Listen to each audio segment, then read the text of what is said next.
morning, everyone. For MAF Corporativo, it is an honor and a pleasure to have you here in this event. We want you to enjoy this event from beginning to end. We want you to see it as a possibility to know beyond what you see in the media or in other spaces about the bilateral relationship between Mexico and the United States. There are messages. You have heard messages from the government of Mexico and the U.S. with regards to what will happen to the economic growth of both countries. We know that both countries have different agendas, committed agendas to different aspects of committed to different areas. And this means that we have to strategically look at parameters that help us know exactly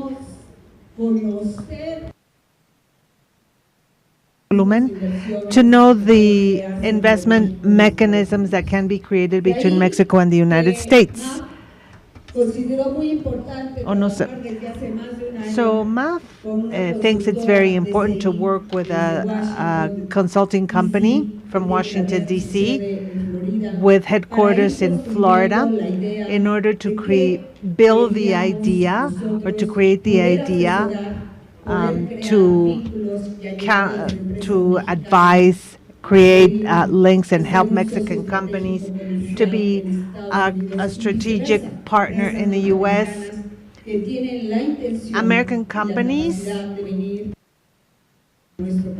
and the ability to come to Mexico to create economic or well-being. So that is why MAF started changing and created a new services strategy of professional consolidated work. I want to show you a video where in a few words we convey what we are and what we want to be with you. ¿Listos para un viaje de transformación? Bienvenidos a MAP, Moving, Action, Forward. Hoy celebramos 8 años de éxitos y crecimiento con MAP y Asociados. Today we celebrate 8 years of success with MAP y Asociados. It has evolved into 6 companies and international projection with strategic alliances. We are the operative DNA that redefines consulting and legal services. MAP Asociados works in the legal and entrepreneurial areas. Every consultation adds value. Promo Consulting Group.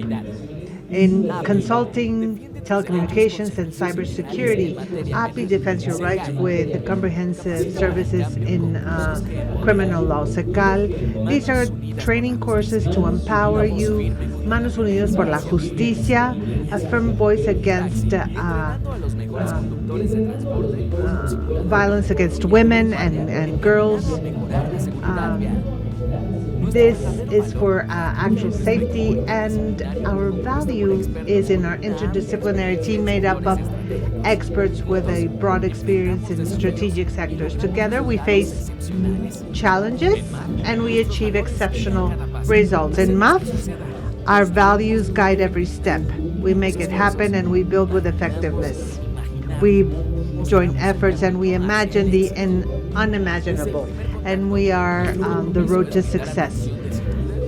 When you contact us, we provide effective counseling in MAF. Every customer is a priority. We believe in close relationships, and that is why we launched our website, corporativomaf.com. So fluid communication is key to be closer to you. In our channel, you will find valuable information on our services and strategic resources for decision making. This is a transcendent time in history. Corporativo MAP, we can co-create your success story. And let's take advantage of the opportunities of the future. So in a few words, we are MAP, moving action forward. Corporativo MAP, we co-create success story, adding value.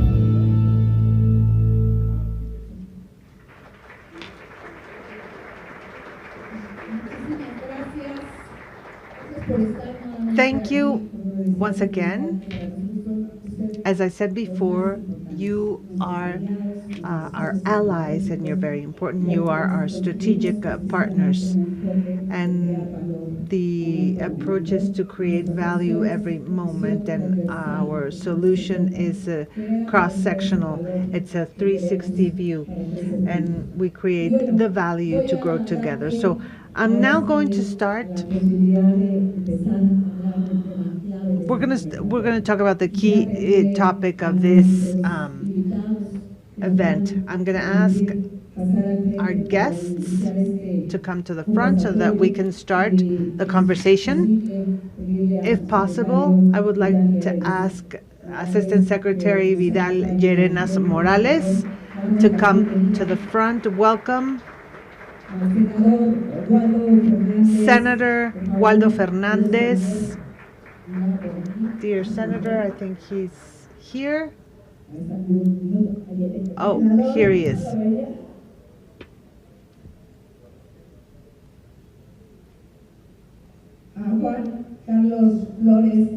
Juan Carlos Flores, VP of DCI Group, our strategic alliance or partner in the U.S. And Brenda Angeles, our foreign trade advisor. Thank you.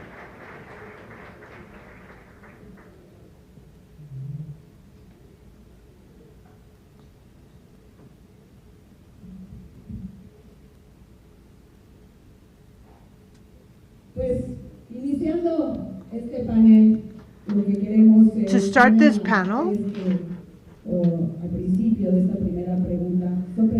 so I'm going to ask questions. These are like triggering questions, however you want to approach it. And on the screen, you will see the questions, and for that, we want you to participate. So if you allow me, we're going to show you a QR. The answers are completely anonymous. Please scan the QR code. The questions are about what you think. What do you think about the U.S.-Mexico relations? How can we create opportunities? And at the end of the event, we will look at the statistics and see how our vision changes, perhaps, after listening to what we're going to listen from our panelists. And while you answer,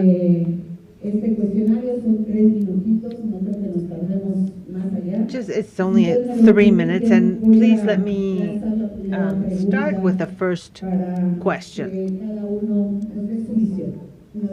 so that we get their point of view, their perspective about the challenges and opportunities for the business sector in the new relationship between the Mexican and U.S. governments. Mr. Secretary, if you want to start.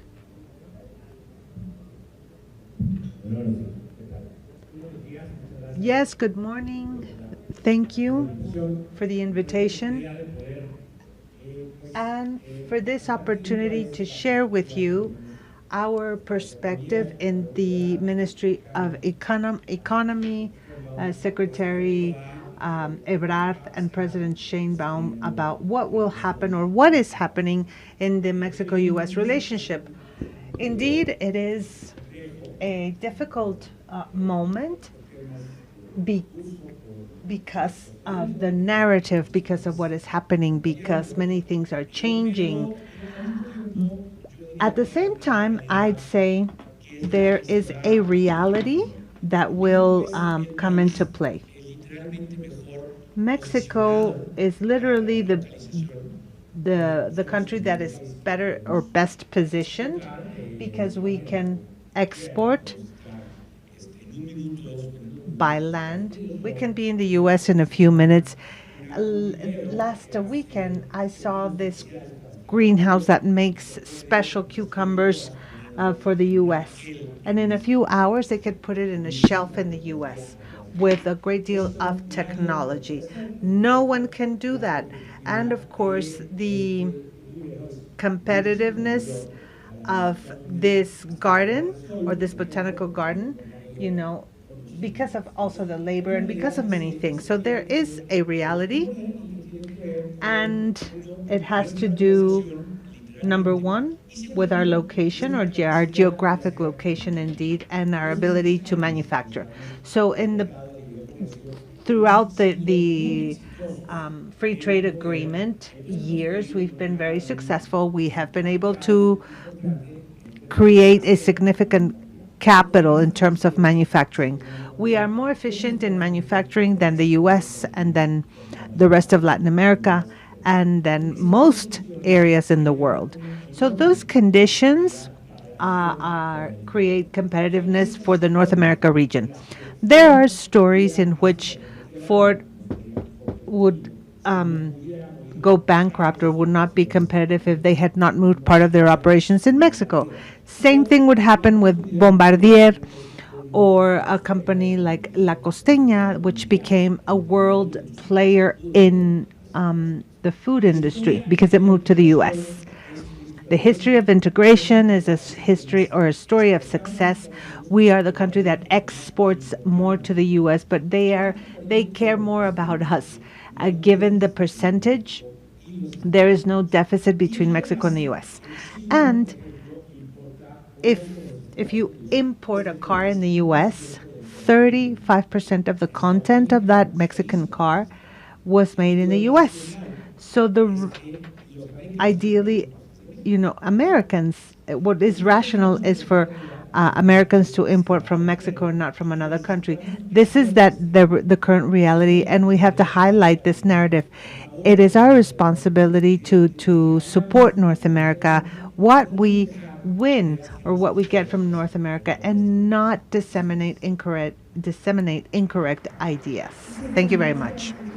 Thank you very much, Assistant Secretary. And from the Senate, well, the vision of the Senate is important and how they will work with the federal government to go through a new negotiation. So thank you, Senator Waldo Fernandez, who is the president of the Free Trade Agreement. And he has a key task. What's going to happen? What are the challenges and perspectives as an entrepreneurial sector with authorities, with legislators?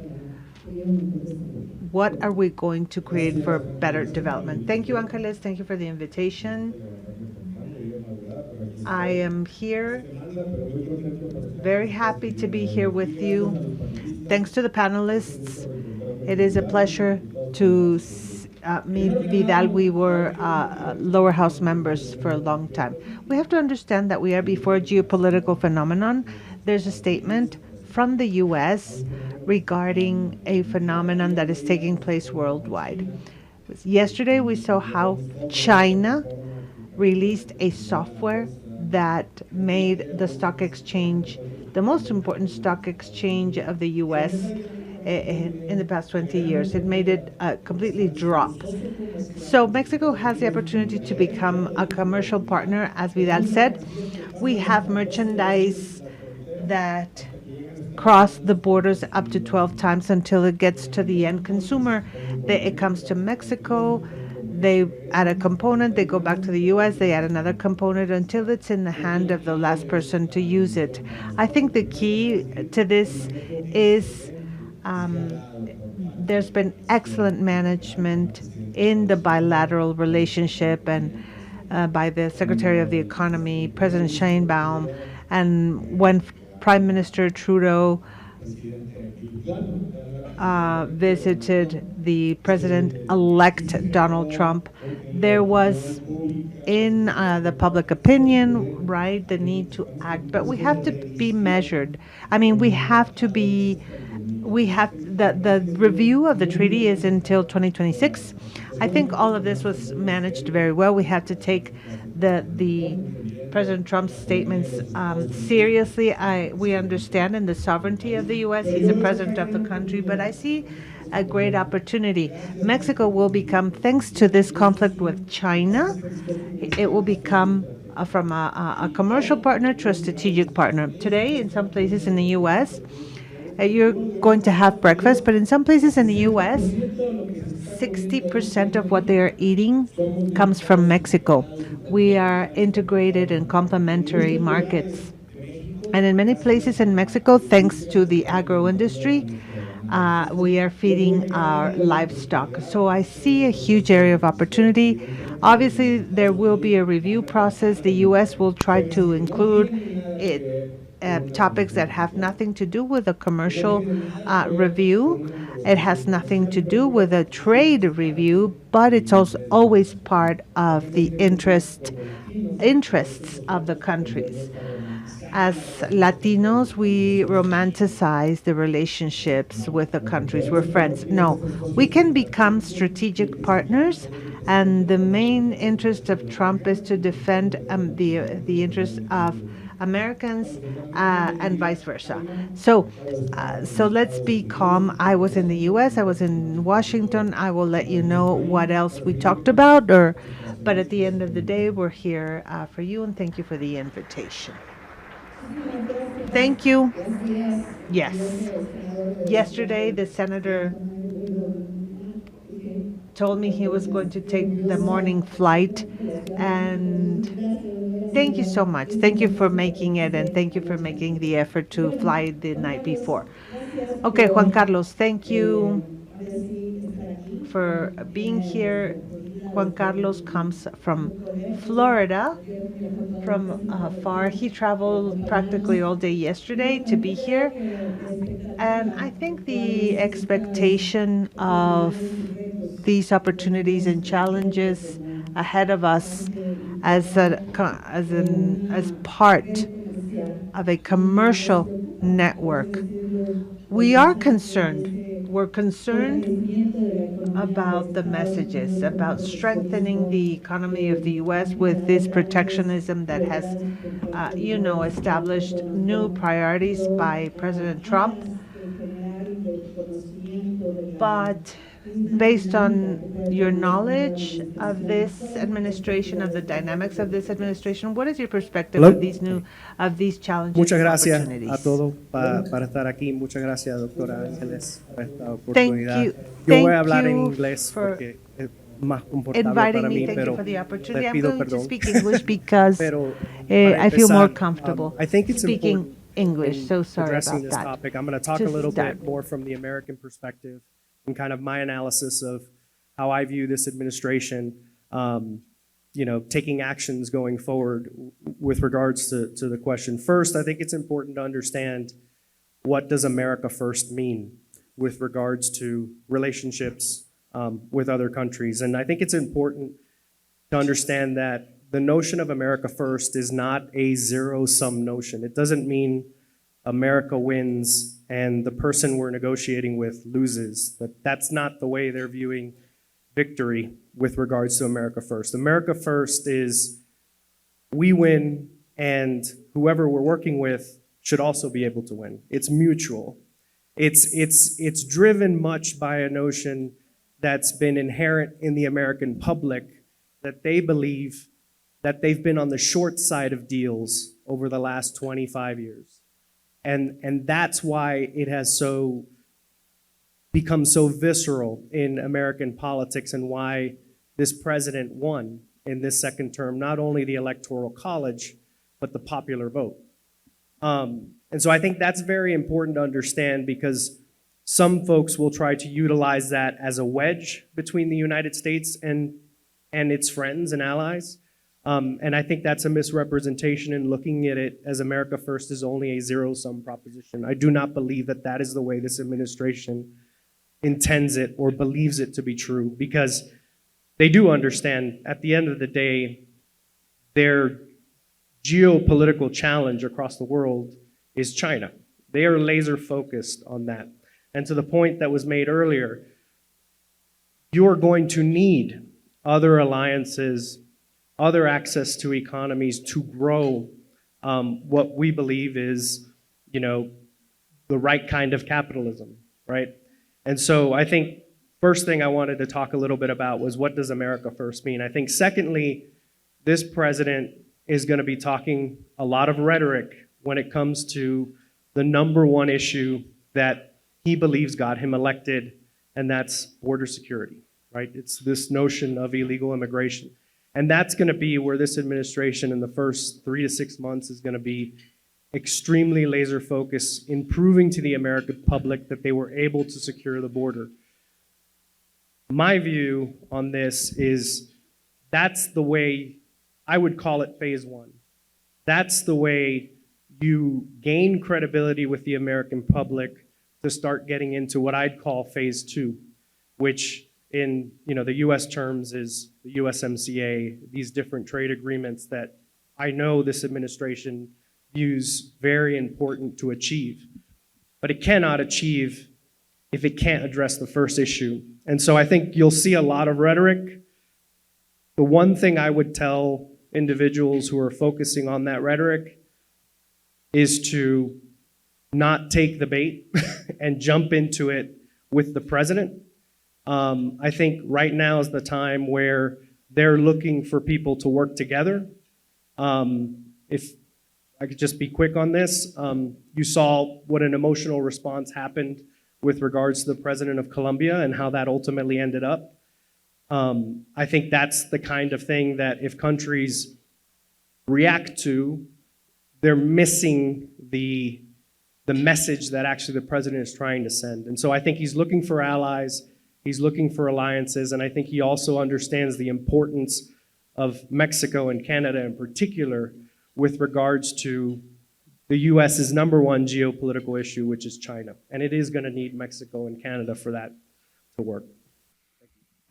Gracias, gracias Juan Carlos.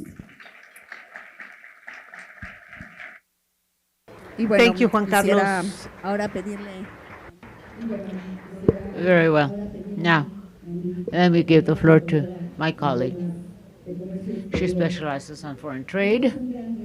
This is a major challenge we face with the business community. This challenge we also face as a government, and our president has already told us to work together, all of us unified, to continue and going from the 12th place to the 10th place in the global economy. So we should have over $100 billion in direct foreign trade, and thus create 1.5 million of new jobs in specialized infrastructure and technology. This is, as we said, however, they are majuscule challenges, and you have gone through this, all the different barriers in different areas.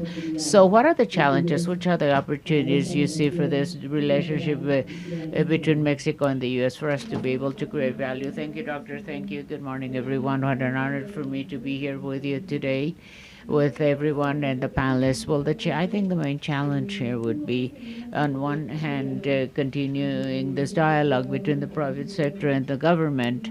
Definitely, I think that we have all seen how important it is for us to continue facing up to those challenges. This is something that the government has set out to accomplish in the Mexico plan, and this is something we're discussing, and this is a very important part of foreign trade and the challenge we all face in the private sector as well. I think we are the principal foreign trade or trade partner of the U.S., and you see how 80% of our exports are going to the United States, and imports likewise.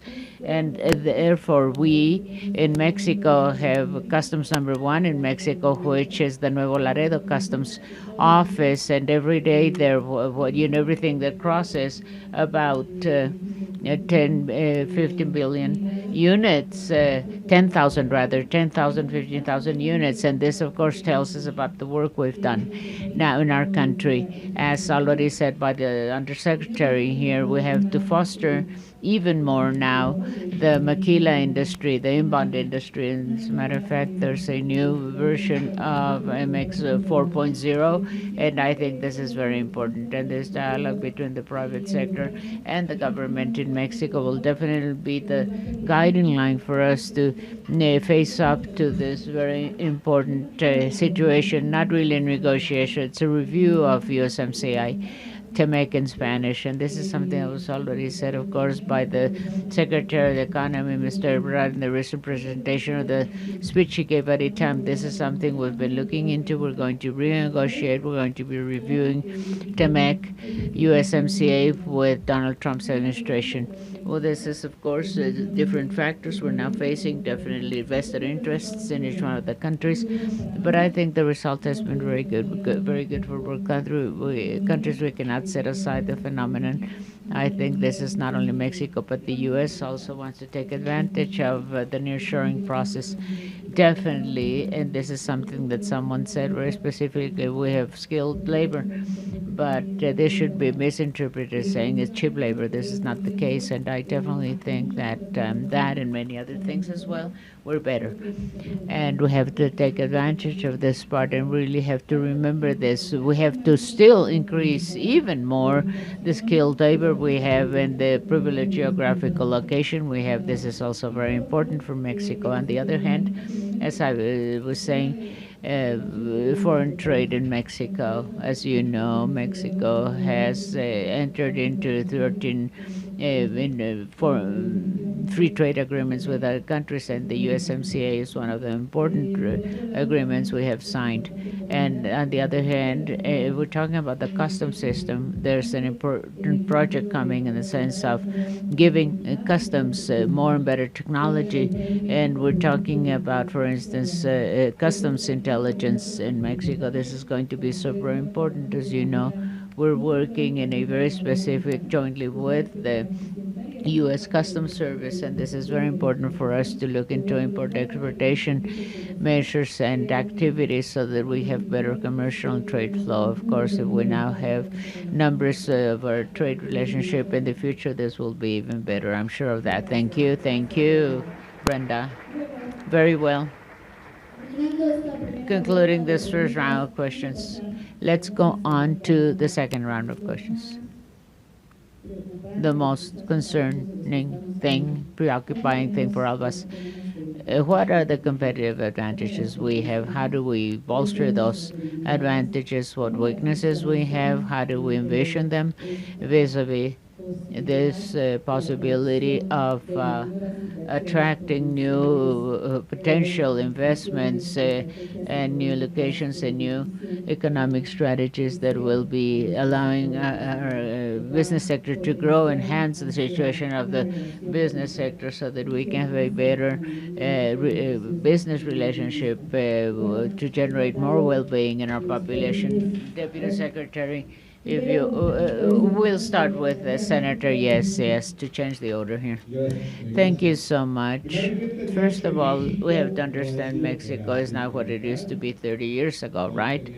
Right now, we have Mexican enterprises, Mexican companies operating in Texas, and we also was in Washington, where I had the opportunity of talking to different Republican, Democrat congressmen and women from Texas, and this is key districts for the review of the USMCA. We have a lot of Mexican associations that have the cake company. I didn't know it was Mexican. Well, Mexico today has a more vigorous business community and a lot of more knowledge now than ever before. And I coincide, Mexico is not contributing with cheap labor at the beginning. Now we have skilled labor. That's what we're contributing with, and this sets us in very broad conditions to do this and face up. And of course, the geographic location Mexico has, one of the key things has to do with energy, that's for sure.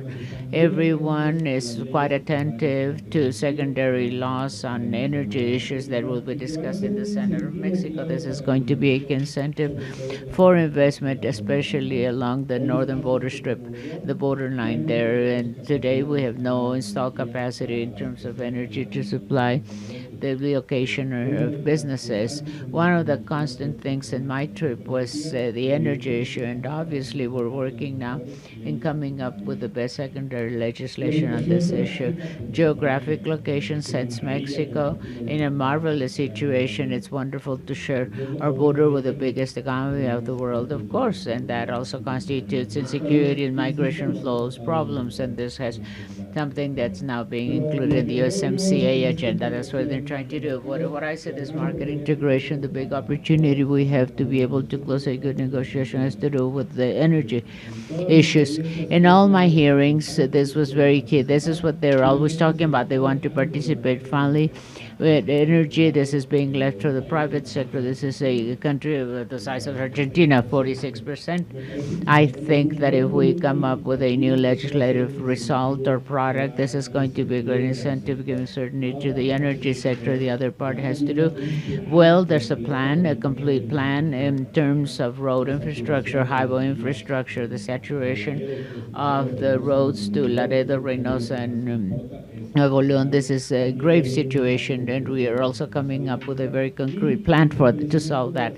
And strengthening SMBs. This is also very important. You know, small, medium-sized enterprises and businesses, they're the main employer in Mexico, and also using this and the reshoring process, even to generate development poles as the ones that were being generated in some countries, in some places of Mexico, Sinaloa, Nuevo León, Michoacan. This is the major opportunity Mexico faces. Thank you, Senator.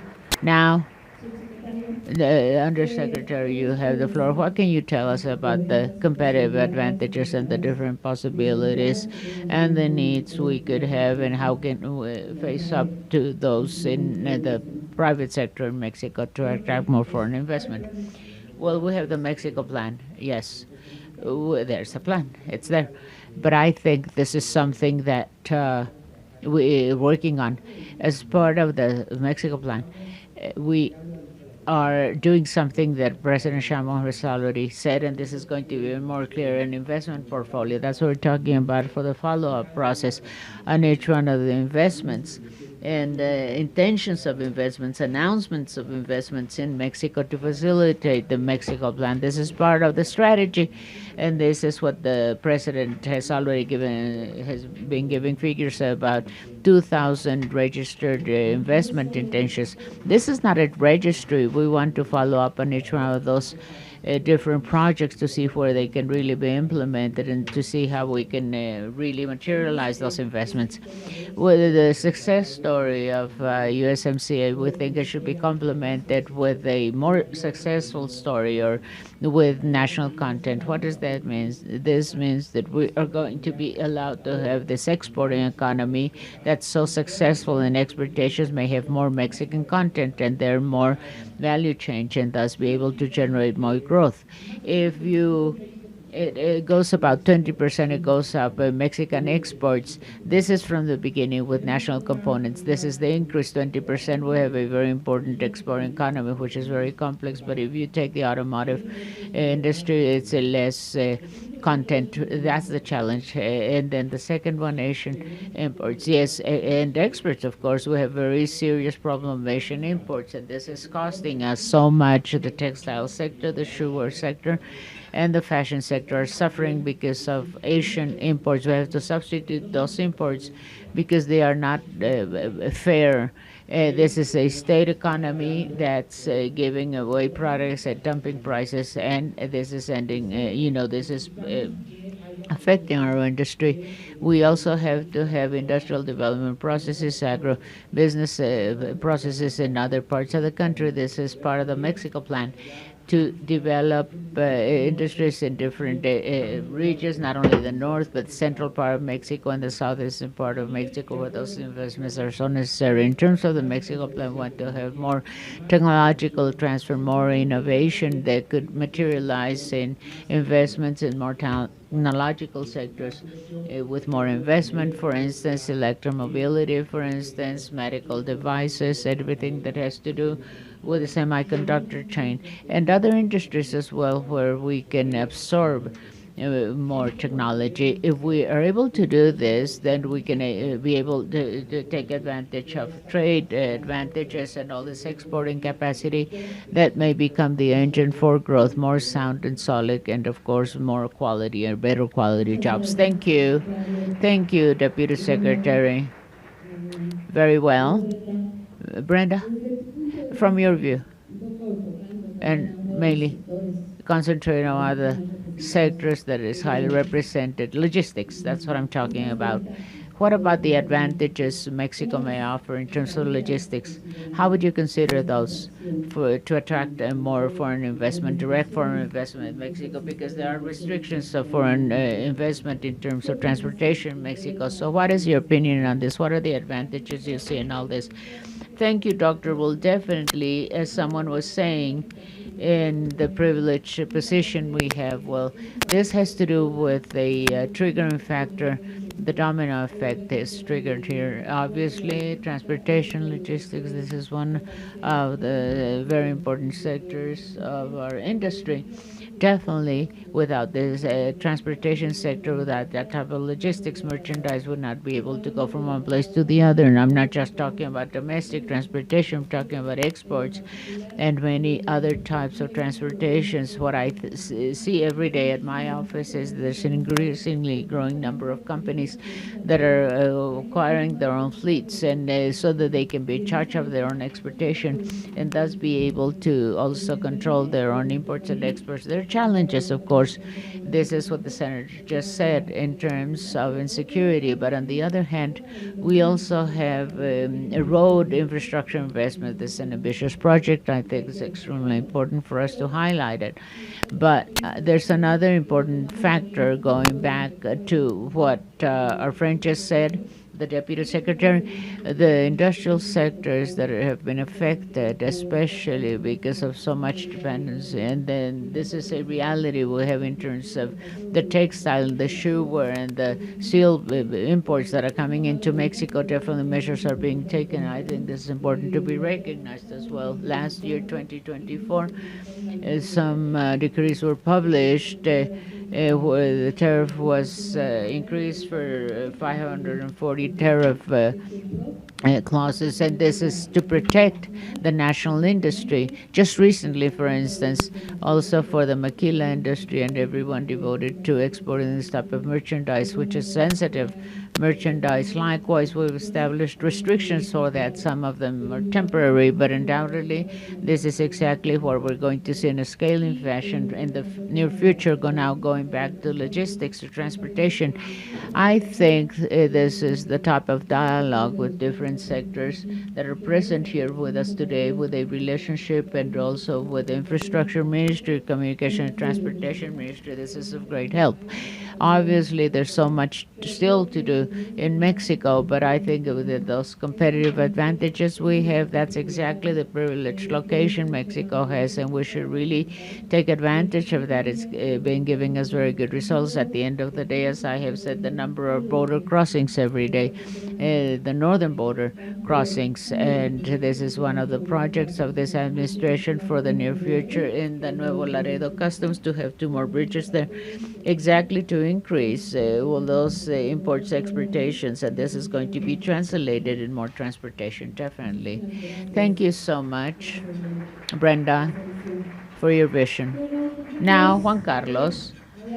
Yeah, we've been talking about USMCA, T-MEC in Spanish. What type of agreement, negotiation of treaties so that we can attract more investment? What can we do on this, bringing investment from the U.S. to Mexico so that we can do away with American barriers and really perspective, I would take say there's advantage a lot of the pent-up opportunities. demand in wanting to invest.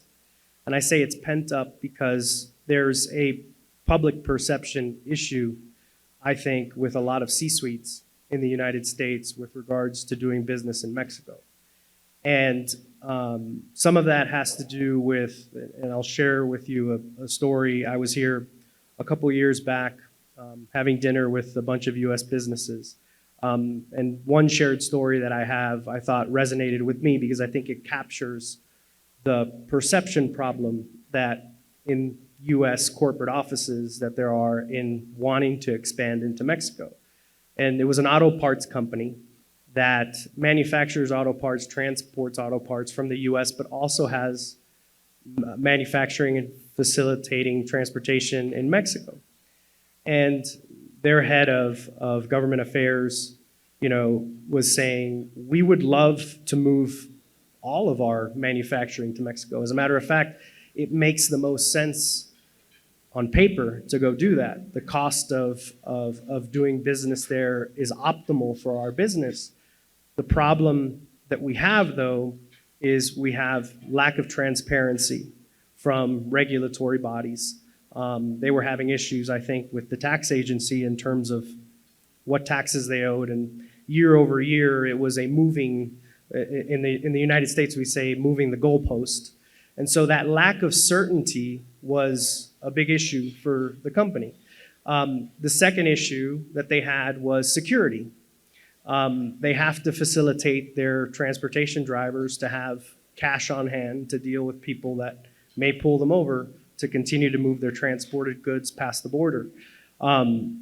Those are big perception issues that I think create a pent-up inability to invest more in Mexico. And that perception has gotten around to all of the C-suites in the US. And I think that's something that has to be addressed head on to want to facilitate more investments from American companies. It's this notion of transparency and regulation, application of regulation across the sectors, which many companies will argue are not asymmetrical. And thirdly, the issue of security is extremely important. So I go back to this point because I've been in those conversations with different companies, and it makes total sense to increase investment in Mexico. The geography is great, natural resources, infrastructure, the cost of doing business are all beneficial to American companies. It's these other obstacles that get in the way. And I say that in the context of US companies have to go to their board, have to go to their shareholders, and at the end of the day have governance principles that don't match up with some of these obstacles. And that, in my opinion, is an obstacle for more investment to come into Mexico. I do believe there is a pent-up demand to want to invest. I just think some of these obstacles from a position of dealing with them, but also publicly addressing them to US companies is extremely important.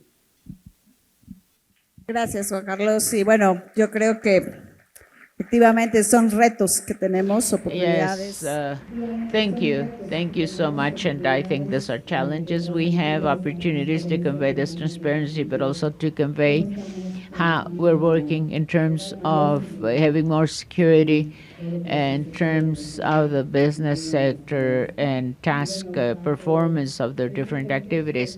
Under this context, something which is very important is for us to envision what's next. I mean, how are we going to be generating, how are we going to be creating those necessary essential elements for us to be able to have this type of development? And for that, what factors should we consider in the future negotiations to strike a balance of the economic interests towards an optimal bilateral relationship? This is the key point we're at.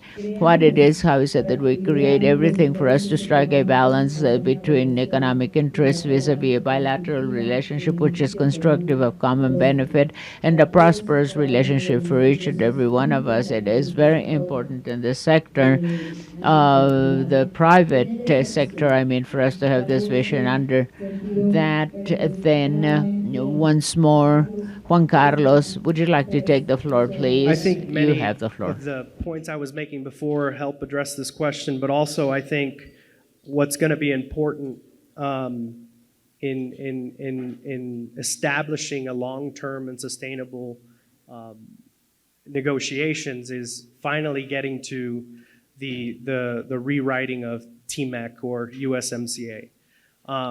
I think now is the time to start having those conversations, especially with the United States and Canada, in terms of what that framework will look like. That, in many ways, is going to be the baseline in how U.S. corporations will rethink their investment in Mexico. I think that is an opportune moment to readdress and recalibrate what I had said before. And utilizing, don't miss the opportunity in utilizing the conversation around T-MEC and with the United States as a way to message the new Mexico, right, with regards to U.S. corporates.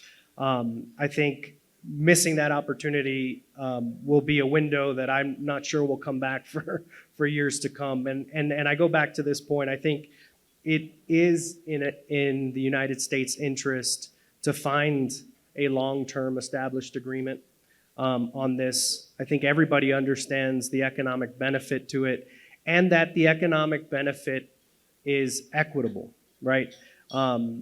That's the one thing I think would be the major obstacle in dealing with the U.S. and whatever the rewrite will be, is that it's perceived with regards to the U.S. public as an economic agreement that provides economic benefit to the United States as well, right? Not only, but as well.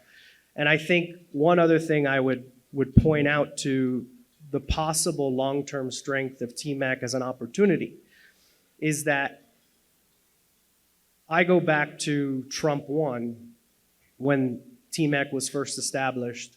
The Prime Minister of the UK was contemplating whether to join T-MEC. And I bring that up because I do believe in the back of the mind of this administration, especially as it pertains to China, particularly in the hemisphere, T-MEC may be the foundational platform for all other treaties in terms of economic reciprocity. I mean, I could envision in a perfect world where other countries are going to try to want to join T-MEC and the sort of framework that it's going to establish. I do think it can be transformational, more so than it was under Trump 1. I think that is the long-term vision. In my opinion, it's a missed opportunity if it's not. But I think don't miss the opportunity for when T-MEC comes back to utilize that as a way to reshape the economy. Muchísimas gracias. Gracias, Juan Carlos. Y bueno, Brenda, desde tu punto de vista. Thank you, Juan Carlos. Brenda, in your point of view, where are we in the negotiations? Well, one of the factors that should be considered for the future review in 2026, number one is the results obtained, because it's important to think about what's happened and how our country has benefited, and the region, indeed. On the other hand, I think it's important. Another important thing is to analyze the possible consequences of trying to impose tariffs on both sides of the border.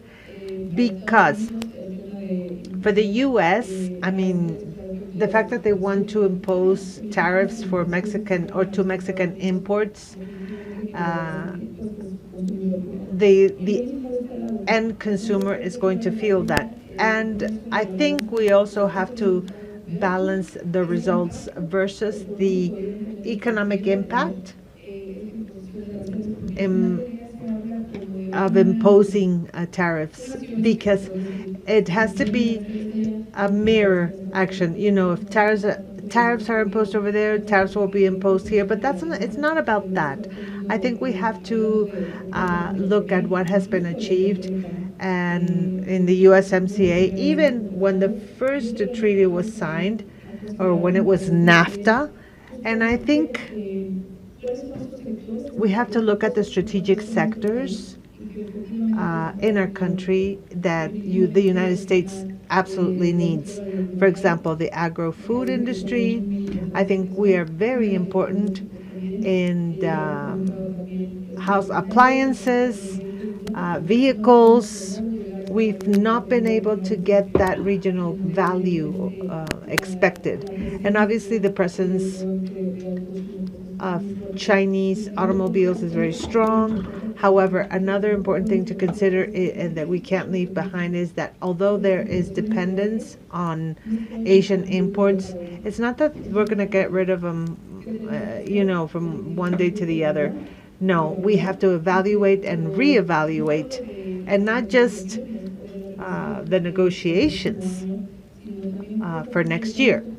We have to look at everything considered, and the National Development Plan has to be considered. I think that is extremely important, and we all know that in USMCA we have a clause that hinders us from carrying out another trade agreement with economies like China. I think that dependence on Chinese products has increased, but in Mexico we have to look at the policy we will follow with China, and definitely it should not affect our negotiation or our review of the treaty. Thank you. Assistant Secretary, in your opinion, what are those factors? What are the perspectives for the future negotiations? What do you think? How do you look at this scenario? Well, in terms of the commercial relations, the treaty will be reviewed. We have reviewed it, and it's really pretty. It's a wonderful success. We export more and we import more. And when we talk about the deficit, if you net the deficit versus the content of the U.S., we're almost the same. So the treaty as a commercial strategy works very, very well. If it were just our decision, we wouldn't change anything. I don't know why we have to change the treaty at all. On the other hand, in the non-commercial side of this, we do, for example, the deaths from fentanyl in the U.S. have decreased for 11 months consecutively. They're 20% below 2023. We did tackle fentanyl traffic. Number two, from October the 1st to date, Mexico has seized over 16 tons of drugs in Mexico based on, or according to data from the U.S., the irregular immigration flows has decreased 75%. So we do tackle fentanyl. We are working to decrease the migration flows, and not just that, but these have decreased 73%. And also, in about 3 months, we seized about 3,600 weapons in 3 months in the border. In 7 years, the U.S. also seized 3,600 weapons. So the U.S. does nothing to help us in terms of safety because it doesn't tackle the main security issue, which is the import of illegal weapons through the U.S. border. So if we want to go into a conversation about security, well, our specific demand is for the U.S. to play an active role to stop the illegal traffic of weapons from the U.S. to Mexico. So we can have a very productive and interesting conversation in terms of security. And we will continue to do our job that has very specific results, of tackling fentanyl traffic and help with, decreasing the immigration flows. So we're okay in terms of trade and also in security, and that's how we should be or continue. Thank you, Assistant Secretary. Okay, Senator. Yes. Let's recall the last USMCA negotiation led by President Trump. I don't have the specific words, but something to the effect of, that the U.S. had signed the best treaty in their history. I think it's going to be key. Very good question. How to balance this? What's going to be key is that in this new review, we will consider sovereignty, because respecting our energy sovereignty, food sufficiency and territorial sovereignty has to be respected. There's something that has to do with China. It's a phenomenon. And there's a very deep lack of knowledge. They say China is investing in Mexico. What we do have is our imports, but direct investment, this from data of the Ministry of the Economy, the U.S. has 95%, 4% Canada, and we are at around 1%. So there are many myths regarding that relationship. President Trump, when he came into office, when he was inaugurated, he talked about terrorism and declaring drug cartels as terrorists. They did review who these would be. This is something that will happen in American territory. But as a review, it's useful for us because those who provide weapons to a cartel that they call a terrorist, so they will violate, they can freeze accounts and the dynamics will change there. When the drug comes to a point in San Diego, the question is, how is the drug transported to Nebraska, New York, Chicago, etc.? It's a problem of the bilateral relationship. And I think that in that review, although it is a commercial review where we have to support the commercial side of it, but in the agenda they want to include these things. So perhaps our own weaknesses will become our strengths, and with that explanation, with the explanation that Vidal gave us. In the Senate, we have to authorize the final review of the document, but what we are doing is like a micro lobbying. The Republican Party in the U.S. is not monolithic. There are senators and congressmen they are very important in the USMCA because you can see it in their districts. Part of the U.S. Congress is, changes every 2 years. So that personal relationship that we're having with several senators is key. So we understand the advantages of the USMCA in the past 30 years. If they impose tariffs, there will be an inflation phenomenon. If you substitute your production chains, it can take a year, and that will affect the electorate of President Trump especially. Thank you. Thank you, Senator.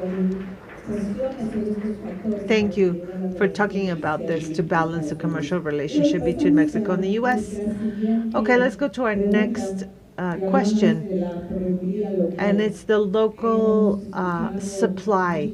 We've heard many governors who have talked about how to attract investment, how to be suppliers of many of the large companies, both in Mexico as well as in the U.S. and Canada. And under this idea, how are we going to reach the goals that are in the Plan Mexico, the Mexico plan? Have these investments been announced? So we have to change with a new vision to have this co-creation relationship or mutual growth relationship. So, Brenda, do you want to start? Thank you, Doctor. What can we do? We have to prepare the land, right? In my opinion, it is extremely important to have a rule of law. And in the Plan Mexico, part of there are some items that we have to deal with. One of them is the digitization and simplification, for example. We hear about a project called investment, like a window or counter. CONAMED stated these guidelines. It's called the MX Key. I think people in Mexico City have experienced what La Llave CDMX is, and what the government wants is, with this simplification at a municipal and state and federal levels, is to facilitate things for companies, for all the paperwork they have to do. They're talking about, digitizing all the paperwork or the formalities. I think this is something very important. And in terms of foreign trade, where I focus more on, we have gone through that. We have an experience. Today, we have a single foreign trade point or office. It's almost 10 years old, and it's proven successful with good results. However, we have to work on it on the one hand. How to strengthen it with these, facilities, and how do we do that? With incentives. I think the Plan Mexico talks about these incentives. I talked about I talked about relaunching or the EMEX plan. I think that is very important. As you know, they have access to a certification given by the SAT in order to pay with a loan that the VAT and the income tax. This is an incentive, and it's to foster small and medium-sized companies with the financing that is granted. It's important to strengthen it in order to achieve the Plan Mexico goals, and that these will definitely have an impact on what we will get and negotiate, even for the USMCA, and to fulfill that goal of the president, which is to become the number 10 economy in the world. Thank you, Brenda, for your comments. Secretary, what do you think about these elements? Yes, first of all, we have to take this seriously. What we are creating is this is a very complex economy, and the Mexican economy is very complex in terms of exports, especially. But in the automobile industry has a low content, national content. We have to make an effort to change this, and it has to do with strengthening small and medium-sized companies, giving them financing. It has to do with not depending on Asia, not just on the imports of shoe wear, but also manufacturing, because everyone to develop national supply, we need other type of suppliers, and we have to develop them ourselves. We need to build capacities in sectors we don't have, like the metallurgic, assemblies, and develop technology of inputs that are more technological.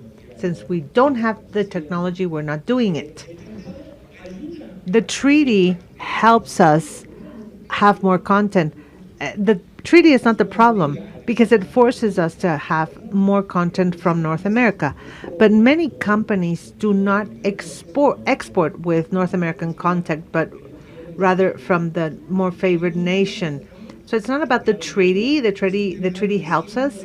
It's about being able to generate national inputs that are very complex, that have to do with the strengthening. And I think that the Plan Mexico, for the first time, is a plan that seeks that wants that clearly. That is, we do want more trade. Trade is important. Manufacturing is a comparative advantage of the country because we have the know-how to do it. It is an advantage of the Mexican economy to assemble in Mexico and quickly export to the U.S. That is our great advantage, but that has to be accompanied by more national supply so that there's growth. I think the automobile industry is the great example. What the automobile industry did has to be replicated, for example, for the electronic industry or the appliances industry that does not have a chain. The automobile industry is an example of how we did create that relationship between companies, suppliers, and we not only export cars, we also export car parts. If we can replicate that in 4 or 5 more chains, we can have more traction. I insist this is something internal. The treaty helps us in that, and we haven't been able to take advantage of that yet. Thank you, Secretary. Senator, what is your opinion and your experience? Well, the Plan Mexico, as my colleagues said, wants 50% of the supplying and national consumption be made in Mexico. Nuevo León belongs to the northern sector that will support textiles, shoe, agroindustry, automobile, and electromobility and pharmaceutical areas. First, Nuevo León is an economic engine. It is the state that has received more direct investment since the first USMCA was created, and then there was a huge expansion. I think strengthening the small and medium-sized companies is key. As a criticism, I hope no one from the entrepreneurial sector is here, but I think there's been a lack of representation in the national industry. The chambers represent these companies. Sometimes they take 90 and 120 days to get paid, so there's lack of representation. Well, anyway, at the end of the day, it's about strengthening this toward the pymes, which is the main engine, more training, more developing regional areas, legally facilitate the installation of development poles. Let me give you an example. In Nuevo León, I don't know if you know, we have an airport in a municipality called Agualeguas. It's an international airport. About 30 years ago, President George Bush landed there and President Carlos Salinas de Gortari. This is an airport made specifically for that presidential visit. That airport is in the hands of Sedena, or the Defense Ministry.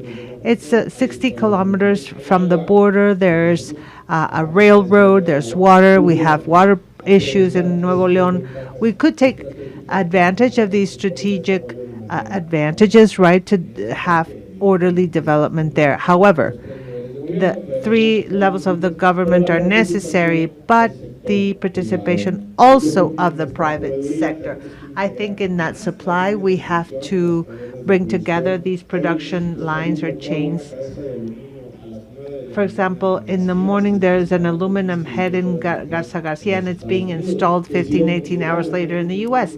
I agree with what Vidal said. The automobile sector has done great things, but we can strengthen other areas for the benefit of the population and the small and medium-sized companies that are the key to relocate the businesses.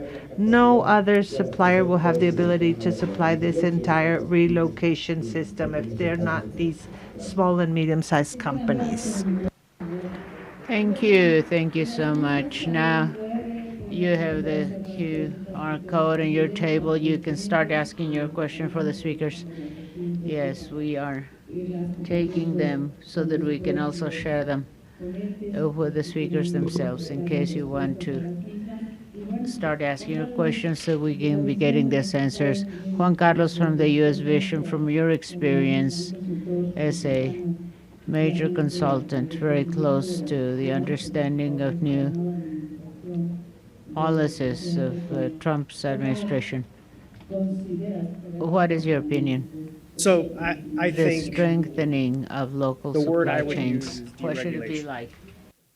The economic engine, I would say, in the U.S., in terms of where the private sector concentrates a lot of its efforts in lobbying the Congress on issues that pertain to business, is primarily always focused on finding deregulatory efforts that hinder economic growth. I think similarly, looking at Mexico, this is an opportunity to also think strategically in the private sector, where you're thinking through the big bucket items that are hindrances to invest and grow industries. I understand businesses all have their own particular issues that may compete with each other, but the one thing I will say in the United States, while that is also the same thing, industries do tend to collaborate on the macro issues that hinder their industries from growing. And so from a Mexico perspective, I would say this is a great strategic opportunity for industries to start to think about what are those big bucket items that get in the way of economic growth, and putting together cohesive and strong arguments as to why it's in the benefit of Mexico's economy to deregulate on certain aspects of current regulation. I think everywhere around the world, there's probably too much regulation in certain sectors.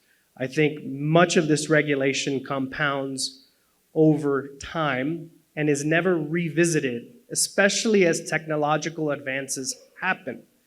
And that gets in the way of innovation.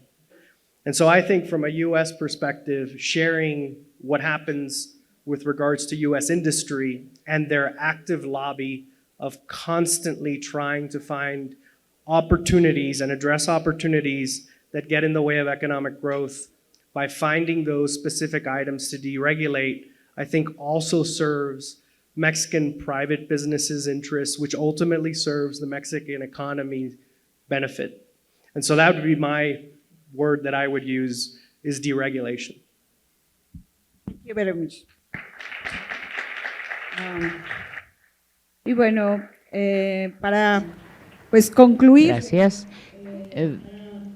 Very good. To conclude this first round of questions, we wanted to ask those questions to our panelists. We also wanted to invite you in this last question, if there's something we haven't yet covered, and this has to do with local supply chains. Well, of course, this forum is truly very much interested in looking at that certainty, at this reality in terms of negotiations. Where are we heading to, and which are the opportunities? In this last question, what government action should be implemented favoring Mexican companies to take advantage of opportunities in this new bilateral relationship between the U.S. and Mexico? How can we generate this fundamental base of support, the support base we need to promote a more global strategic vision for Mexican companies, and what help do they need? What assistance? I mean, Brenda, your first comments on this question, please. Thank you.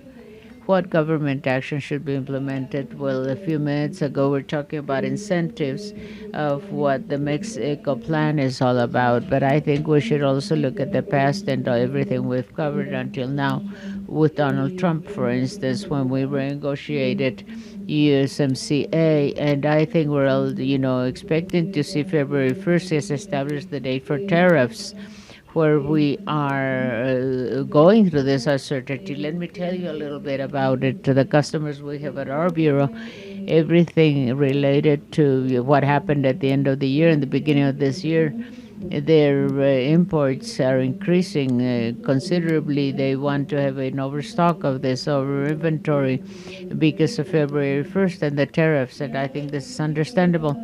And what about the past? You might remember that exactly when Trump was president, we suffered something terrible at the borderline, and the various factors were there. On one hand, the Greg Abbott, the governor of Texas, he increased of course, the tariffs of all the different units, the trailers going into the states because of migration issues, and inspections. There's also fentanyl. And this was so serious for the Mexican industry, kilometers and kilometers of long lines of trailers. And this took days. People took days to cross the border because of those inspections. I think we should be worrying about this, but more than that, we should not just be worried and preoccupied. We should be occupying ourselves in this affair. Now, on the other hand, although we've had important seizures of those illegal substances, important work can be done by customs. This is not only on imports, the inspection, also export inspections. And we cannot allow those types of inspections that could also be exhausted on the Mexican side. They are having an impact on the merchandise flow, and this is something we should take into account. The Mexican customs agency has an area of opportunity with this dialogue and this type of joint discussion we're having. I think we can accomplish that because we need to export more, that's for sure, and import more as well. We need raw materials to produce, to transform, produce end products, and I personally believe that this is not all bad. I mean, the fact that the Navy and the U.S. military are controlling, and the Mexican military and Navy are controlling the customs system in Mexico. We have to have training in those areas. This is an important moment, especially out in the borderline. You know that we're working with the U.S. and U.S. Customs Services for joint clearance, and this is very good. We're sharing technology and strategies, and this is truly working well.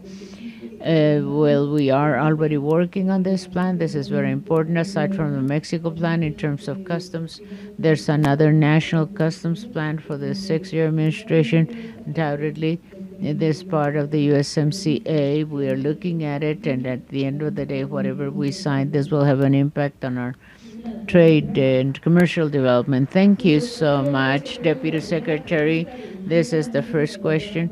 This is, could you show it on this? Yes, this is the first question from Engineer Malpica.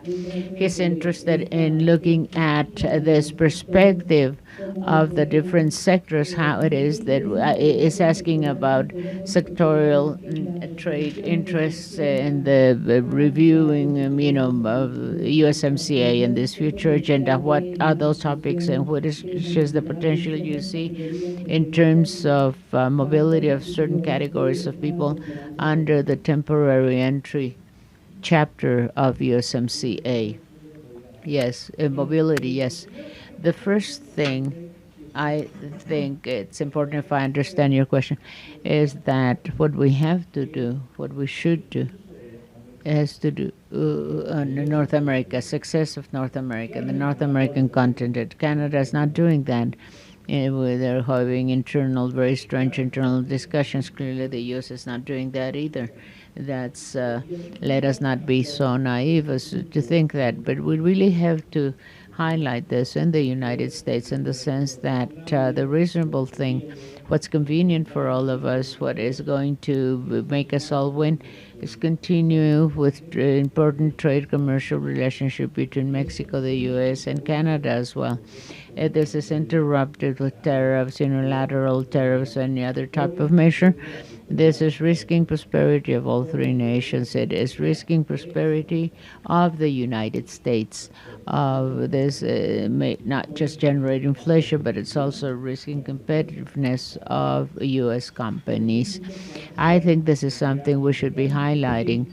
That is, U.S. companies are now competitive because part of their investments are in Mexico, and they cannot be sending everything to China, right? So this is not the way out in terms of their own situation. I think that's part of the work done by Mexican companies and U.S. companies as well, North American companies operating in Mexico. This is something they should understand regardless of everything else. For the United States, this is very important for this integration to continue. I hope we could go on to mobility of human beings. So, human mobility, that would be quite interesting. But I don't see the conditions are there for that. And I do see conditions for us to do more active work in this sense, and thus be able to support a lot of the voices already in the U.S. Some progressive, others, more conservative voices, in the sense that the tariff issue may be a big disaster for all of us. A lot of GDP points may be lost, and this could scale inflation, and this could be counterproductive. For everyone, counterproductive effect in terms of bolstering or making China become a hegemonic trade superpower. I think the Chinese are laughing at us. Aside from yesterday, the AI situation, but they're looking at us. I think they're really laughing at us. seeing everything we do. Something we have to clearly say is that this is just continuing with the North American region. Only that will make the U.S. more competitive. But I think a good part of this narrative is for us to do in Mexico. Thank you so much, Secretary. Very well. Dear Senator, please make your proposal. Which are those elements? Yes, thank you. In terms of this question. Hello. Yes, whatever. Yes, yes. Let me see. Yes, on this. No, no, no. I don't want you to be reprimanding me. Well, anyway, what you have seen, I think, in this administration is an accompaniment, practically, in all the important relevant announcements of the private sector through President Claudia Sheinbaum. This is a change in paradigms, definitely, in everything that's been taking and being said here. Looking into key audiences and publics with the U.S., the Canadians, for instance, and all the different actions of this administration allow us to have perhaps the first industrial policy of Mexico of the last 20 years as a key, well-defined project, but a special possibility of it being measured, of it being analyzed. This allows us to have indicators for us to know that it is really working. At the Senate here in Mexico, our work is speeding up legislative processes so that all the industrial changes by the Ministry of Economy may work with the arrangement of the relevant legislation. I'm talking about the legal infrastructure for this to be able to move as fast as possible. Now, I think this is our own commission of USMCA in the Senate. It's exclusively for USMCA. This is a regular commission, and we have to work with the Finance Ministry Commission if there are any, complaints, things that have to be settled, and the problem-solving mechanism. This is very important. We're working on this with the executive branch. Of those complaints surely affect costs, logistic costing, and transportation. There's another concern in terms of importing Chinese products, and some mechanisms are there in place for us to continue working with the customs people. There's also infrastructure, road infrastructure concerns. There's a very aggressive plan to enhance infrastructure conditions in Mexico. But in general terms, what I can tell you is that there is a plan, a very concrete plan at that, of the federal government, President Sheinbaum, Secretary Marcelo Ebrard, and the Foreign Minister Ramon de la Fuente. So, of course, if you say, well, the strategy, this is the end of the strategy. But, of course, for us in the Senate, we have to accompany that review process with the business sector. On the other hand, I've already been the facilities of the Business Coordinating Council, the CCE by its Spanish acronym, the agribusiness people, and the room next door. They're getting ready for the room next door for the USMCA review process. So there's a lot of infrastructure for this on the executive branch and the Senate as well. I went to Ottawa in the manufacturers event, both the most important manufacturing chambers of all three countries. 300 of the 500 companies in the U.S. of those chambers you see, and all three countries, we clearly understand the need of selling USMCA with those success stories we've had. At the end of the day in the Senate, our work is accompanying and supporting with legal infrastructure as efficiently as possible. We have to accompany this entire process. That's our work in the Senate. Thank you so much. Juan Carlos, what do you think about those elements, those factors that are So I indispensable would say to guide this a negotiation? strong T-MEC agreement is in the national security interest of the United States, right? Which is why I believe that's something that ultimately they are going to want to do. Yes, I think the president is more than happy to use rhetoric to suggest that he'll go it alone if he has to. The United States is self-sufficient, and we will do it alone if we must. I don't think that's the plan, though, nor that is the intent. I think that the opportunity for T-MEC, USMCA, in the approach that this administration is looking at it, is that it is the ultimate national security play with regards to natural resources, economic transferability, whether it's through transportation, labor, etc. I think that's the way in which this administration is ultimately looking at this conversation. It is more than happy to use the rhetoric I had said before, and quite frankly, it would do it if it had to.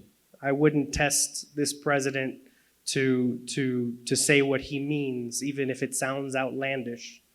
But I would say that the underlying interest of where this administration is going, and it has been signaled a lot by folks who are now in the State Department, prior to being in the State Department, understanding that for there to be a strong Western Hemisphere rid of China, there must be a strong North American agreement first.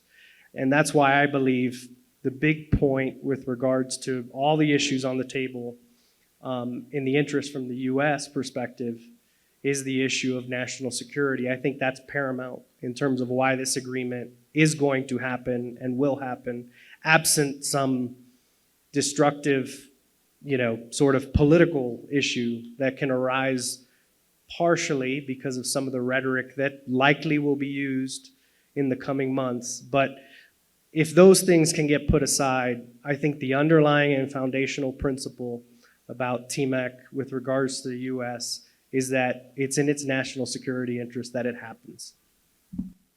Muchísimas gracias, Juan Carlos. Gracias por tu participación.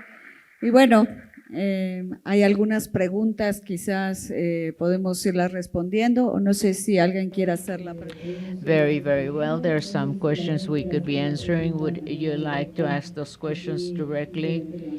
And simply giving a hand for microphone. Are we there?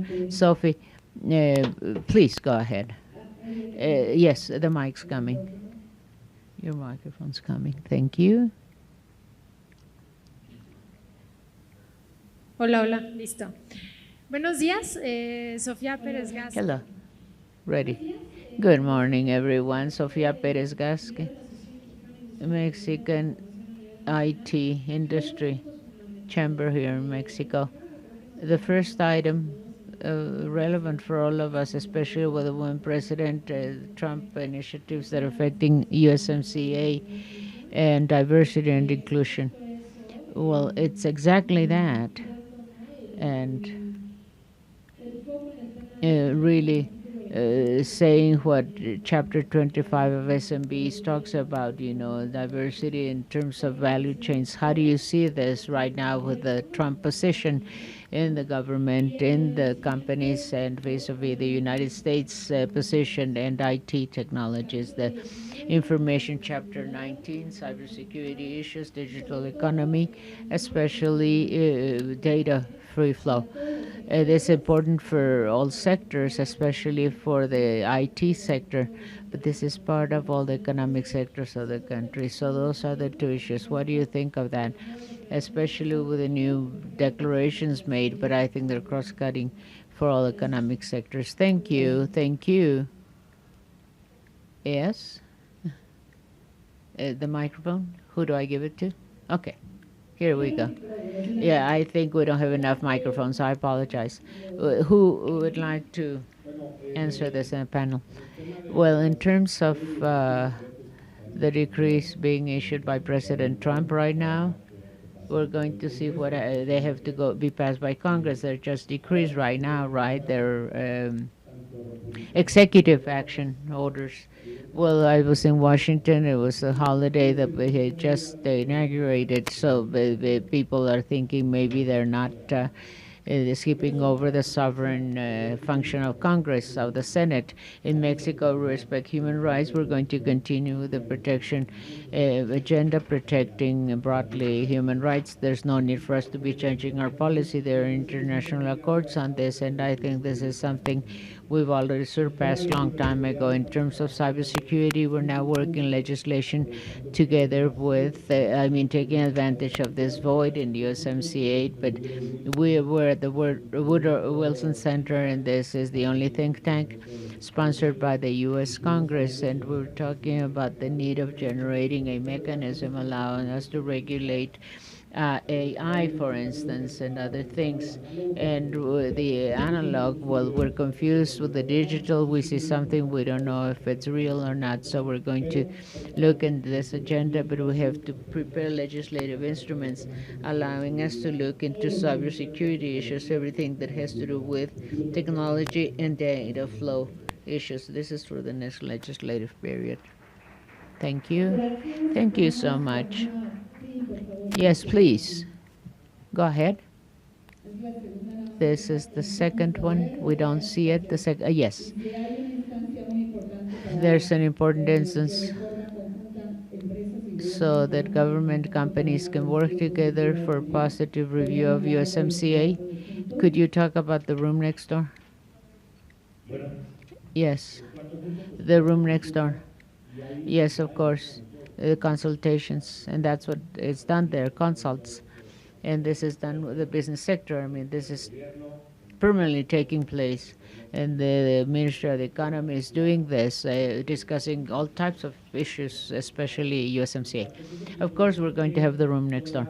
And all the experience Mexico already has negotiating with international agreements, this has to be taken advantage of so that this new review, this is just a review, will be successful in 2026.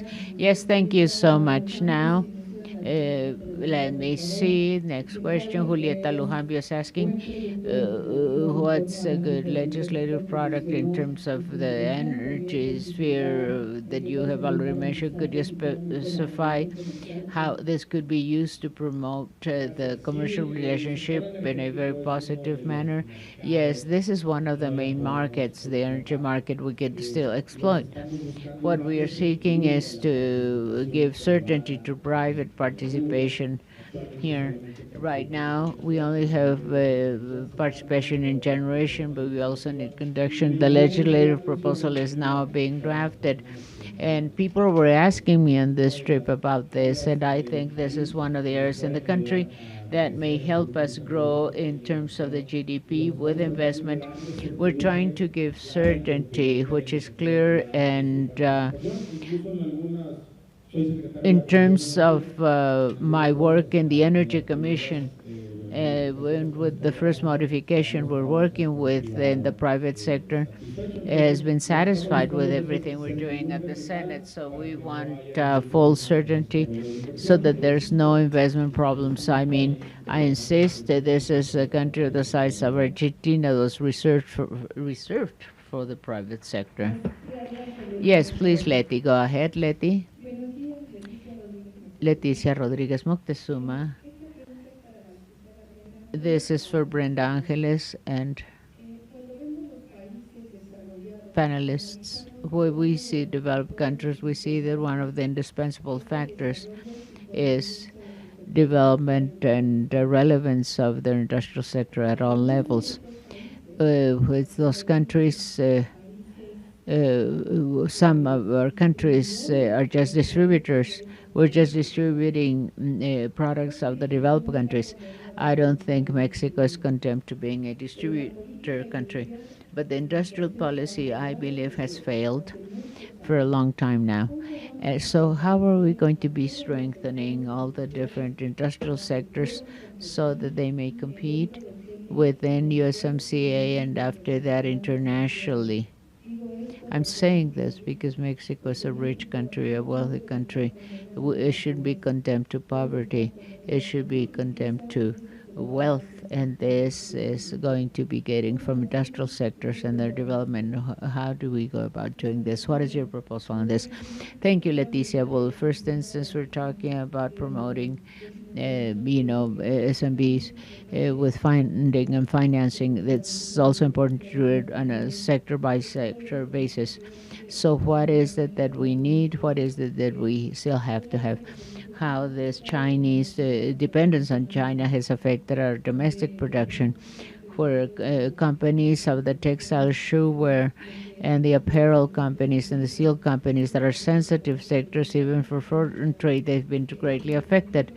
And I think it's also good to accompany more those companies, especially the startups. And I was talking about the ABMX through this new agency, at par with the government secretariat. This is the digital agency, digital transformation telecommunications agency. What we're seeking to do here is to make it easier for the red tape and for the bureaucratic red tape, and in SAT and the Mexican fiscal system, they're doing this because they're working exactly reducing formalities, red tape, and requirements. How can you register a new startup? And that's to also in customs. We're doing that. I think this is very important for us to accompany companies from their creation. I say this every day. This morning, for instance, I got an email of a person saying, I want to export coffee. I went to the association, which is the McCafe Association, and there's a list of customs and agents because this people don't have an idea of how to sell coffee. So we have to support them. We have to train them. This means that the government will have to get the support of the private sector. And from my perspective as a customs person, I can tell you this: we're going to go through critical moments where the actors of foreign trade, actors of the supply chain, we are going to have to be very resilient because of the uncertainty we live in. February 1st and the tariffs. I think we should be working together, and that way, we cannot demonize customs agents because of contraband. No, we don't all do smuggling. You see that we're important actors. That's what we're there for, to accompany companies that are not necessarily going to be devoted to producing. They also need raw material. I'm not just talking about China. We have about 14 international free trade agreements. We have to take advantage of them. We have to accompany companies right from their creation, and they have to understand, give them incentives, what's important of those companies in this value chain. This is another important factor. The Ministry of the Economy and the other secretariats of Mexico, for us to see this and how not to affect domestic production because of so many barriers for the sector, permit, red tape, and licenses, and that's what they all run into when they're trying to import to Mexico.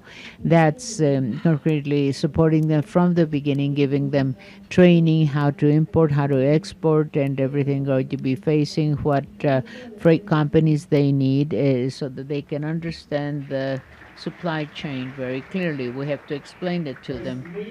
Well, very briefly, I think there's a clear industrial policy. The Mexico plan talks about this, and our colleague here gave us a summary of that. And Mexico plan 2.6 to 1 year all administrative positions to that 2.6 level, 50% national inputs, increasing capacity of Mexican origin products, and also administrative capacity, reducing inequality. I think this is a very clear policy. I insist it has qualitative, quantitative indicators. This is something we don't generally see in public policy. This will allow us to know whether we are complying with specific goals. I'm quite optimistic about the Mexican plan. I know it. I had the opportunity of looking at it and reading it. But here, sitting here talking to you, friends of the business sector, I know there's a lot of interest in making it work, and I think this is on the right track and it's good, in good hands through the Ministry of the Economy. If I could address a question that was asked a little earlier from the lady right here with regards to telecommunications or communications question, cybersecurity and that. The one thing I would say to pay attention to from a U.S. perspective with regards to communications is infrastructure security and this administration's view on that. If you remember, Trump 1 made a very big push on infrastructure, particularly telecommunications infrastructure security, not just on cybersecurity, but particularly to the components that make up communications networks. I think under Trump 2, that's likely to continue. Most of that conversation was geared towards Europe and getting the European allies on board with the deaggregation of telecommunications networks in terms of vendor components. But I suspect that conversation is going to come back, and I suspect that conversation is also not just going to be one that happens in Europe because they're essentially on the same page for the most part, but it's probably one that the United States is going to start to have with the Western Hemisphere as it pertains to Chinese telecommunications equipments in communication networks. So I think that's one thing with regards to communications to pay attention to. Muchísimas gracias. Gracias, Juan Carlos. Y vamos a aceptar una última pregunta para pasar a las... Thank you, Juan Carlos. So we're going to have one last question so that we go to the conclusions. Oh, there's another question over here.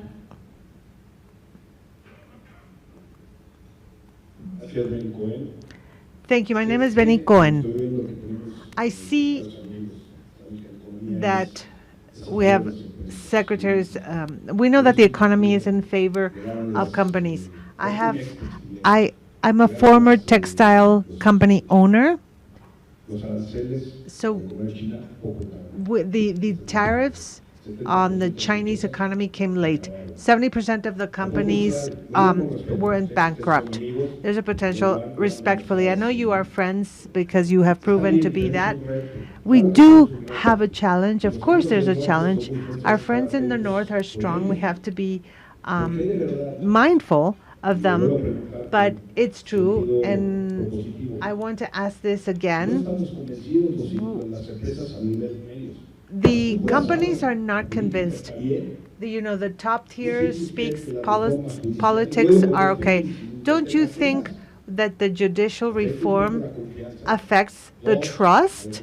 Number two, the statement of these terrorist groups, because the U.S. said that. The question is, how do you convey, how do we come together, how do we give certainty to the entrepreneurs at every level and not swim against the current? Not because the PAN wants to. The president is willing to do that.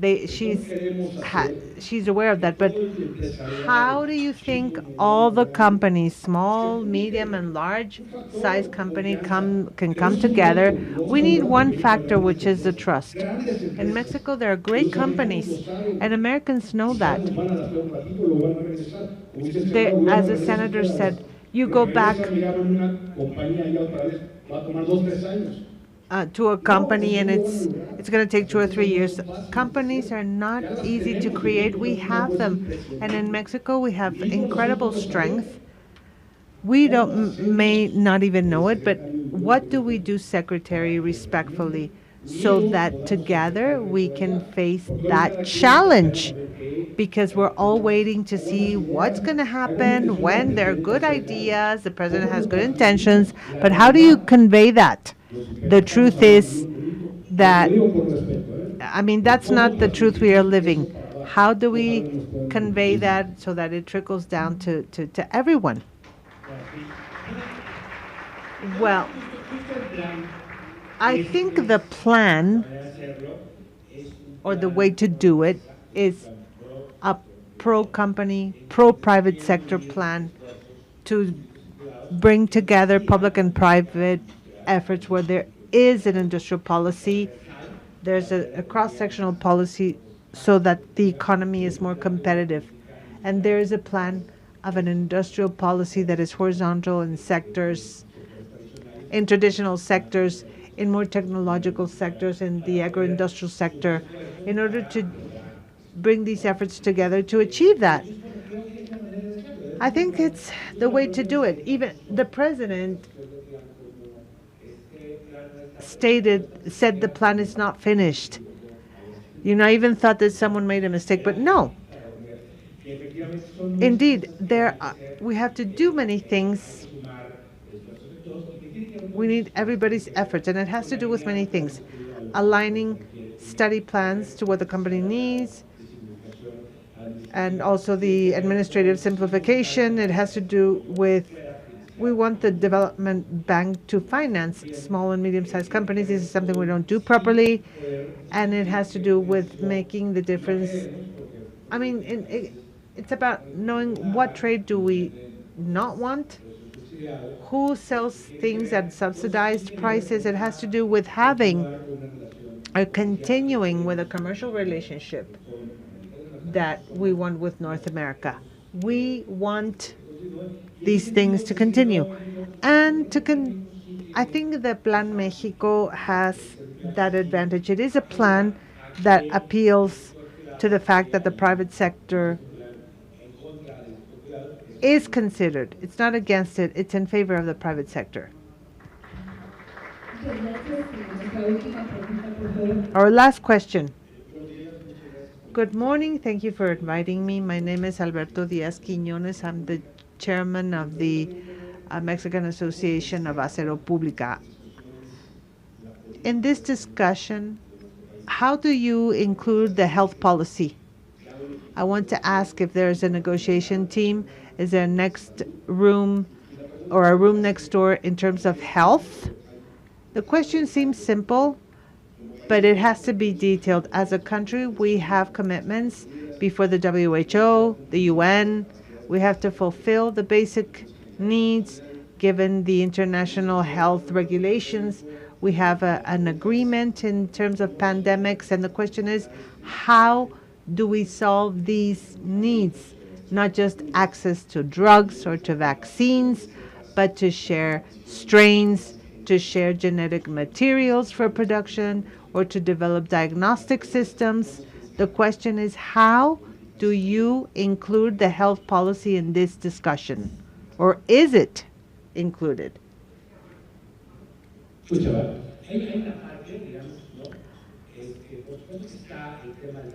Of course, in the treaty, yes, we do have the necessary rooms next door, the necessary contacts, etc. There will be a health topic in the treaty. It's my impression that we want the treaty to solve everything. The treaty is a trade and investment agreement. There are many topics that are in our purview, and it's relevant. What we also have to do is to create an industrial policy in terms of health, where we can take advantage of our capacity to do much more health research in public and private health, where we can increase the production of drugs in Mexico or medications, where we have access to medical devices and vaccines. These are chains where we are working already. We should take advantage of medical tourism, which is a competitive advantage with potential. So the issue is, of course, as in other topics, this will be included in the treaty, but let's leave it that way, right?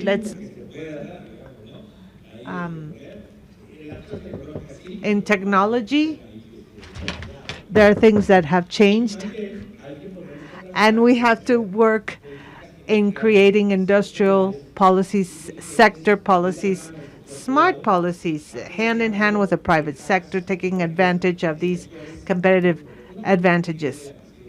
A question from the president is, what should Mexico produce? I think Mexico should produce many more medications and more medical products. These are areas where we do have actual comparative advantages and where we can use the know-how, the research, the capacity of the healthcare system, where we can turn all this into more wealth, technology, jobs, etc. So I think that's where the conversation should be focused on. Thank you very much to all our panelists. We are going to ask them to give us a conclusion, a last opinion, and we are going to start with Juan Carlos. Juan Carlos, what are your conclusions? Can you share with us? You heard America First as a political analysis Yeah, from so your I'd point of close view. by saying Can you give us? I believe the there's an last incredible message? opportunity for us, and I mean that in terms of North America. As I was talking about before, the first 6 months of this presidency are going to be focused on what the election results delivered and what his mandate is. And this president cannot succeed if he does not execute on securing the border. It is a political, paramount, national security issue. And he will talk about it and use the rhetoric that he needs to bring along allies or force along allies. And I think that's the mentality that's very important to understand in terms of what is being communicated and why he's communicating it, because it is his electoral imperative. It was the principal issue that got him elected. There are other issues too, but that being the one right now that's front and center. I believe the major opportunity comes as those issues start to get resolved. The next phase is how do we grow the relationship, in particular to our hemisphere, right? With a major imperative in addressing China's influence within our hemisphere. And I truly believe, my view, in understanding who's in the administration and the way they're thinking about it, one of the foundational aspects of ensuring a strong Western Hemisphere and ensuring that they win this geopolitical battle of Chinese influence is a strong T-MEC or USMCA agreement. That is foundational. I truly believe that. I think internally in the administration, there are a lot of people that believe that. The negotiations will be tough. Any negotiation with this president is tough, but that's just how he is. And that's, I wouldn't take that in any way personal. But I do want to make that point that the imperative right now for the United States is securing the border. It is a national security issue. If he cannot fix that, he can't get to the other issues, which are truly important to much of the conversation we talked about today. Which is why I do believe there's a massive opportunity on the table because of the way the United States is looking at ultimately the Western Hemisphere in finally engaging with the Western Hemisphere as it has ignored the Western Hemisphere for such a long period of time. I'll make this last point. For the first time in the history of the United States, you have a Secretary of State who actually understands the Western Hemisphere. And that is of massive benefit to everyone here. And also understanding the underlying foundation of the importance of T-MEC and the USMCA. It is not lost upon them what that really means in terms of that greater strategy. So that's my analysis on what to expect and how to interpret where this current administration is going. Gracias, Juan Carlos. Brenda. Thank you, Juan Carlos.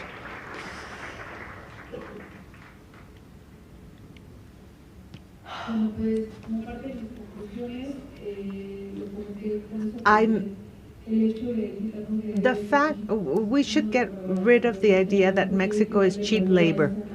We have to give value to that qualified labor. That's going to be extremely important. And also talking about foreign trade, we do have to make our customs processes efficient. That is going to be of great help. And on the other hand, that dialogue, that joint work that we have, I insist, from the private sector and the government will be crucial, especially because we are facing several challenges, obviously, and we've talked about all those challenges, and we need a resilient supply chain where everyone participates, companies, freight companies, customs authorities, government, etc., in order to face what we're going to review next year. And indeed, in favor of the development of Mexico. Thanks to Leticia's question, how are we going to support the pymes, or the small and medium-sized companies? It's not the first time we talk about them or about that. We've heard about it. But we have this Plan Mexico. With very specific goals. We have to work together to achieve them. And that's going to set the agenda for the National Development Plan for this presidential term. And so that in this review, because I think that is the question, right? Because the government uses it's a review, it's not a renegotiation. We had the renegotiation. This is just a review, and it's we have to look at the results obtained, even from NAFTA, the possible things that will affect. I mean, if we impose tariffs over there and here, and other measures that we've heard from President Trump. And as the senator said, Trump said it, right, that he had signed one of the best treaties. So I don't think everything is bad. I think there's hard data. We know the government of the U.S. And on the other hand, about cybersecurity and artificial intelligence. For our internal regulation, we've worked on it through this agency I mentioned. There is a national cybersecurity plan. If we want to digitize and simplify procedures, information has to flow. And there's a national cybersecurity plan, which I think is very beneficial. So we're here with the same goal, with the same purpose. We truly want to put this on the table. We have to mutually respect our sovereignty. That's going to be crucial. And we have to reevaluate what worked of this commercial relationship and improve what has to be improved for both parties so that it is competitive also for both countries. Thank you.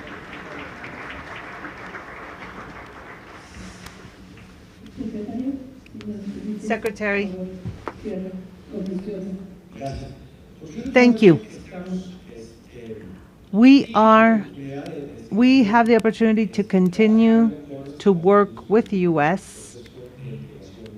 in a commercial integration process that started even before the trade agreement. There were other ways. I think Maquila comes from that moment. It's been a very successful treaty because it facilitates trade. It's been successful for Mexico in the past few years. Particularly, we've been able to substitute part of the imports. Nearshoring is a reality. We'd have to look at, for example, non-residential construction in Mexico. Residential and government has dropped, but not that of industrial plants. So nearshoring is real. We've been able to substitute a significant part of imports of inputs and end products that Asia has lost in the U.S. And when I say Asia, I mean China and company. At the same time, we import more and more from the U.S. This has created a lot of competitiveness. Common sense prevails. We think that will prevail. We are ready for a negotiation. Hopefully, it is as soon as possible.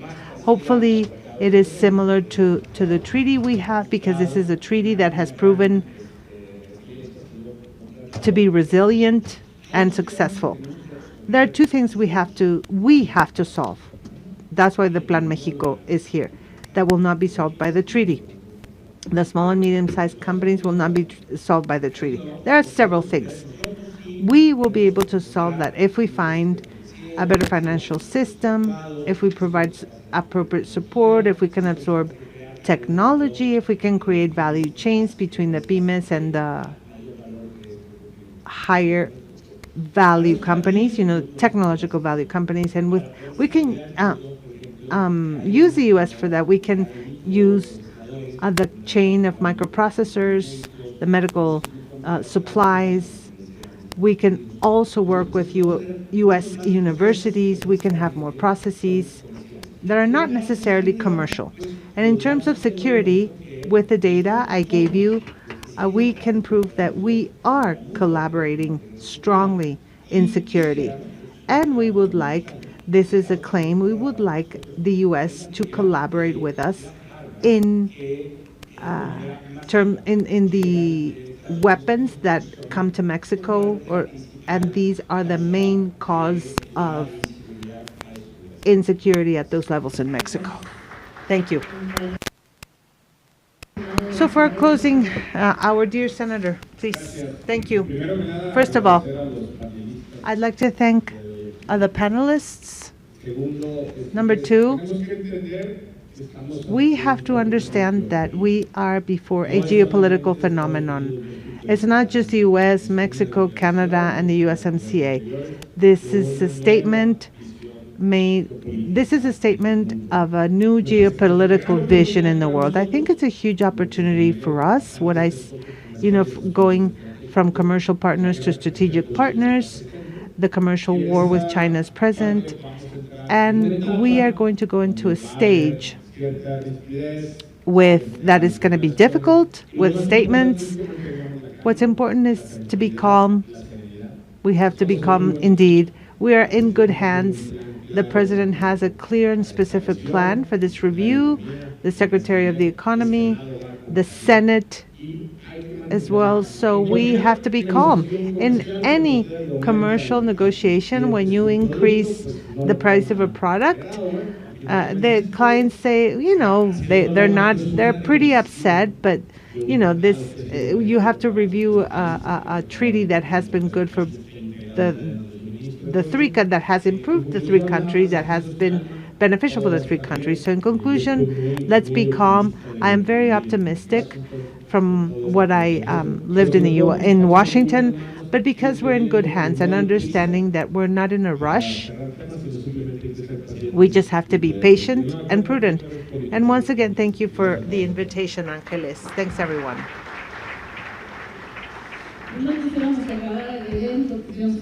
We would like to keep talking about these topics, right? But we all have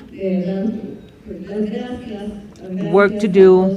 We would like to thank all of you for being part of this story in MAF. I want to especially recognize someone who founded this idea with me and who's been with me all these years, all my life. And it's General Fromo, who's in the back.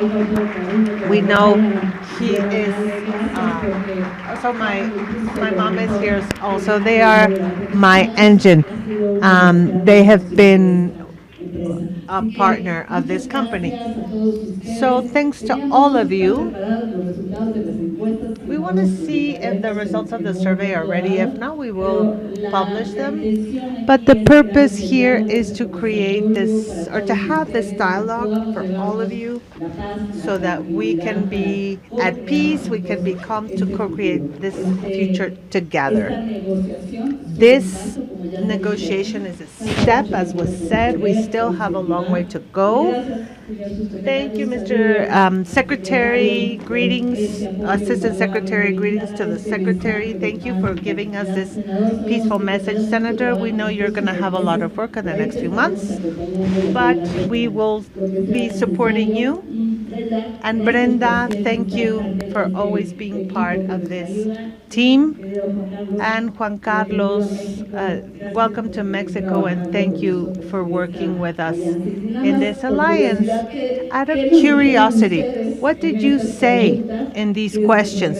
Do you think that Donald Trump's return to the presidency will foster new investments in our country? And yes, in a moderate way. Next. Do you think President Trump's economic position will impact the benefits of the USMCA for Mexican companies? So it's a moderate view. Hopefully after the talks we can grow. And the 20 components, sorry, not components, commitments made by President Trump to make America great again, can that be grouped in the following topics? Yeah, this is, can you select two options? And the first option was migration and border security, and number two, economy and jobs. Do you think Mexico will continue to be the main commercial partner of the U.S.? Well, yes. People say yes, mostly. Should Mexico prioritize trade agreements with countries outside of North America? Once again, the answer is yes. And finally, do you think that Mexican companies are prepared to compete in diversified markets outside North America? And you said yes. So these are the results of the survey.